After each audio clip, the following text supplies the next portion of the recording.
দুপুরবেলা রান্না করতে করতে খিদে পেয়ে গেছে, তাই দুই প্যাকেট নুডলস করে নেব। এর জন্য নুডলসগুলো গরম পানিতে দিয়ে দিচ্ছি।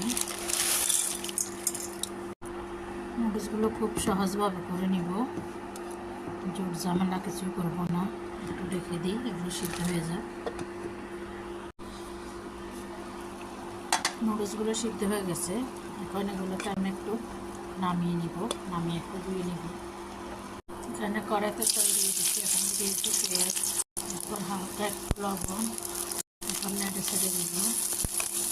এখন দিয়ে দিব হলুদ, আমি আবার হলুদ ছাড়া খেতে পারি না। এরপরে দিয়ে দিব একটুখানি মশলা গুঁড়া, এবার দিয়ে দিব একটুখানি জালের গুঁড়া, যেহেতু আমি কাঁচামরিচ দিই নাই। হালকা একটু পানি অ্যাড করে দিলাম যেন মশলাগুলো না পুড়ে যায়।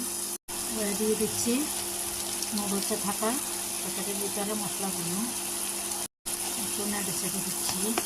আমি আমার স্টাইলের করতেছি আর কি। এখন দিয়ে দিব নুডলসগুলো, এখানে একটু নেড়ে ছেড়ে নেব।